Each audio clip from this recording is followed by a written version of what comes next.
All right, folks, welcome back to another episode of the Blockbuster Brothers. Today, we are talking about Last Breath on Peacock. This is based on a real story. There's a documentary that came out in 2019 about this as well. And the director, Alex Parkinson, mostly directed TV shows prior to this. This is either his first or second gig in feature film. Brian, you saw it. What do we think? Yeah, man. I think it's interesting you pointing out the director and his previous work as in TV, and I think that really shows. I think obviously this is it being a real story. The the story of it all is really built on a lot of tension.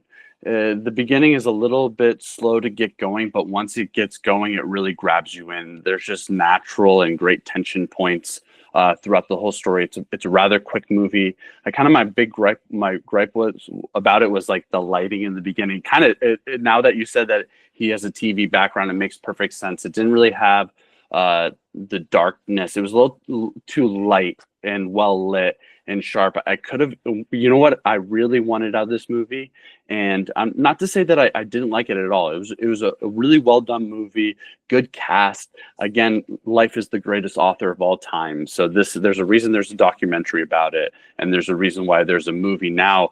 But I think that a comp to this movie was it was trying to be unstoppable with Chris Pine and Denzel Washington, directed by Tony Scott. And I wish Tony Scott was still here to have directed this movie, because I believe if it was in the hands of Tony Scott and it gave it a little bit more energy with his camera movement and his pacing and his style, I think that this would have been another phenomenal movie. Great tension. You know, it wasn't on Unstoppable's level, but I think if you're looking for a quick, easy watch, it's the diving is pretty much the storm is going on up top, and it's pulling the ship away from where these people are diving, and they're anchored to the ship, so they're kind of just, and the engines die, so they're kind of at whim to wherever the tide is going. And it was just one of those dynamics. You're like, okay, great. Like underwater feels like space. I think space and water will always work for those reasons, because it's so out of our element, and the fear of it is very real. And I felt it during it. Pretty miraculous story, how this man even survived this event, and a truly incredible feat. They still don't really have an explanation of how he did, but I definitely would recommend even give it a try. Worst case, an hour and a half, gone. But yeah, Stephen, what do you think of it?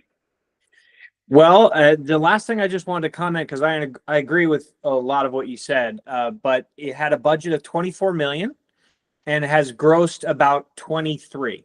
So they're probably a little bit in the red, but doesn't mean it's not going to catch on in streaming and continue to do well. But yeah, that's Last Breath on Peacock. Check it out.